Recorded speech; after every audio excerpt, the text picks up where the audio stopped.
연대표를 한번 읽어보면 구석기 시대, 구석기 문화시작, 신석기 시대, 신석기 문화시작, 신석기 시대의 고조선 건국으로 적혀 있지?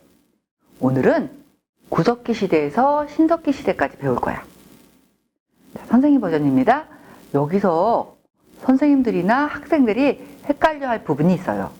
보통 청동기 시대에 나라가 생겼다고 배워요. 그래서 우리나라 최초의 국가 고조선도 청동기 시대에 건국됐다고 배우는데 연대표에는 신석기 시대에 고조선이 건국되었다고 적혀 있죠. 학생들은 이 부분이 잘못되었다고 말할 수 있을 거예요. 그러나 이 연대표는요, 교과서를 기준으로 했기 때문에 틀린 게 아니에요. 그러면 왜 이런 일이 발생했을까요? 고조선의 기록이 제대로 남아있지 않아요. 그러면은 고조선 건국에 대한 기록은 어디서 봤을까요? 고조선의 건국에 대한 기록이 남아있는 삼국유사를 바탕으로 고조선 건국연도를 표시한 거예요. 자, 그렇다면은 삼국유사에는 어떻게 기록되어 있을까요? 중국의 요임금이 즉위한 시기에 당군왕검이 조선을 건국했다라고 기록되어 있어요. 이 기록을 바탕으로 조선시대 때 건국연도를 기원전 2333년으로 추측해서 기록한 거예요. 그래서 연대표에 신석기 시대의 고조선 건국으로 표시되어 있는 거죠. 자, 학생들에게는 고조선의 기록이 제대로 남아있지 않아서 삼국유사에 기록된 것을 바탕으로 적었기 때문에 사실과 좀 다른 거야 라고 말씀해 주시면 될 거예요. 자, 학생 버전입니다. 이 시대에 중국에서는 어떤 일이 있었는지 중국사 연대표 볼까? 한국사를 배우는데 왜 중국사까지 배우는지 궁금하지?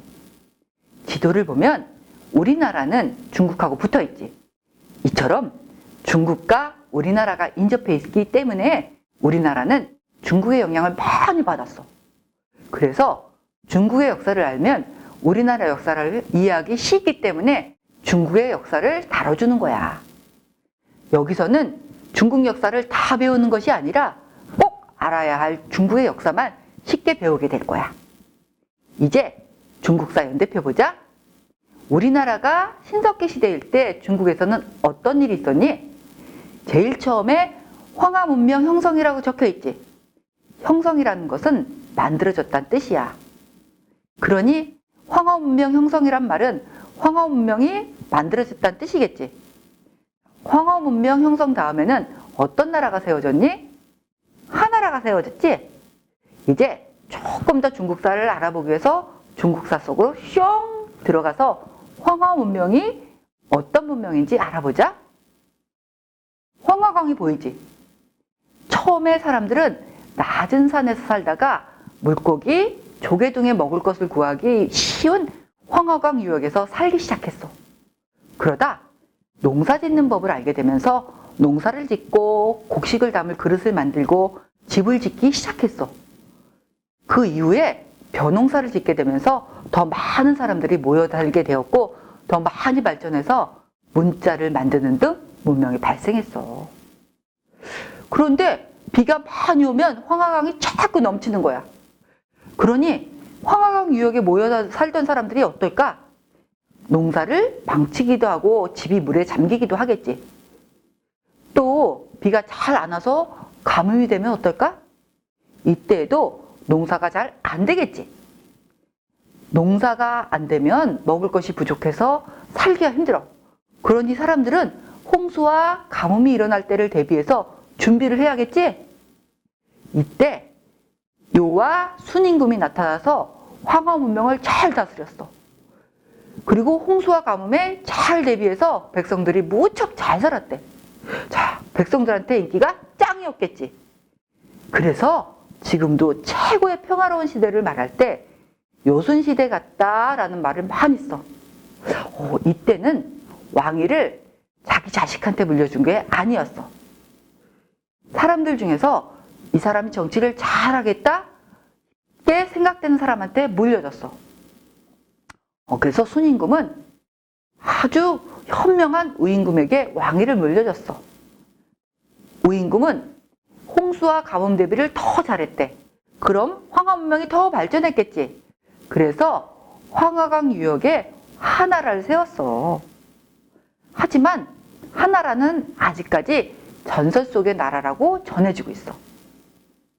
하나라를 전설 속의 나라라고 말하는 이유는 하나라를 알 수 있는 유물이나 기록이 제대로 발견되지 않았기 때문이야. 이처럼 학생들에게는 중국사 부분을 어렵지 않게 간단하게 알려주시면 됩니다.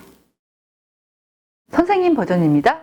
각 지역의 지리에 따라 사람들이 살아온 이야기가 달라지죠. 그래서 중국의 지리를 알면 역사 수업에 많은 도움이 되기 때문에 이번에는 중국 지리에 대한 강의를 진행하겠습니다. 지도를 보면 4대 문명의 발상지 중 하나인 황하강이 있죠. 황하강 유역에서 문명이 제일 먼저 발생했으니 각 나라도 황하강 유역에서 많이 생겼어요. 그러니 각 나라의 도읍지들도 황하강 유역에 많이 생겼겠죠. 네, 맞아요. 한마디로 정치의 중심지라고 할 수 있어요. 자, 황하강 밑에는 양쯔강이 있어요. 양쯔강은 남쪽이라 기후가 따뜻하고 비도 잘 와서 농사가 잘 되었어요. 그러고 보니 양쯔강은 남쪽이라 황하강보다 기후가 따뜻하니까 농사가 더 잘 되었겠네요. 그런데 왜 황하강 유역에서 4대 문명이 발생했을까요? 그 당시 양쯔강 유역은 습지였어요. 습지였으니 농사 기술이 제대로 발전하지 못했기 때문에 습지를 농지로 만들기 힘들었겠죠. 그러니 양쯔강 유역에서 모여 살기가 힘들었겠죠. 그래서 황하강 유역에 모여 살면서 정치를 발전시키게 된 거예요. 이렇게 황하강과 양쯔강이 있으니 대륙 중심은 평야도 많아서 살기 좋았어요. 하지만 서쪽과 북쪽을 한번 보세요. 어떤가요? 흔히들 우리나라 지형을 얘기할 때 동고서저라고 하죠.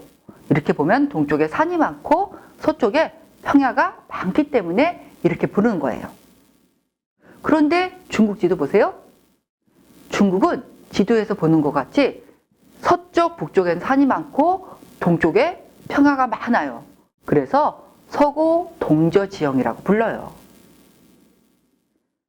그리고요, 서쪽에는요, 산만 많은 게 아니라 사막도 많이 있어요. 그러니 서쪽으로 진출하려면 힘들겠죠. 북쪽은 어땠을까요?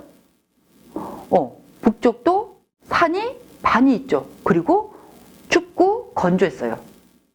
이런 곳에서는 농사 짓기 힘드니까 이 지역 사람들은 유목을 하거나 중개무역을 많이 했어요. 그래서 중국 역사를 배울 때 이 지역에서는 유목민이 중개무역을 하며 살았다는 이야기가 나올 거예요. 이들은 중국의 북쪽에 살기 때문에 북방민족이라고 부르기도 하고요. 오랑캐라고 부르기도 했어요. 그런데 이 지역은 우리나라 가을쯤 되면 풀이 잘 자라지 않아요. 그럼 어떻게 해야 할까요? 더 이상 짐승을 키울 수 없어서 시종자 몇 마리만 놔두고 잡아먹어요. 그러나 이것만으로는 겨울을 지낼 수가 없었어요. 그러니 굶어 죽지 않으려면 어떻게 하면 좋을까요? 궁리라고 있는데 따뜻한 남쪽에서는 그동안 농사지은 곡식을 추수해서 아주 풍요롭게 지내고 있다는 소식이 들려왔어요. 아하! 바로 이거야. 우리는 잘 싸우니까 남쪽으로 쳐들어가서 먹을 것을 빼앗아 오면 되겠군. 이것을 깨달았어요. 가을 하늘이 높고 푸르니 쳐들어가기 딱 좋은 계절이야. 천고. 쳐들어가기 전에 말들이 잘 달릴 수 있도록 토실토실 살을 찌우고 가자. 마비. 자, 출발하자고. 바로 천고마비란 말이 여기서 나온 거예요. 지금이야 좋은 뜻으로 쓰이지만 예전에는 천고마비 하면 치를 떨었겠죠. 맞아요. 자, 그럼 앞으로 역사에서 북방민족들이 자꾸 남쪽으로 쳐들어오겠죠. 왜? 식량을 구해서 먹고 살아야 하니까 자꾸 남쪽으로 쳐들어옵니다.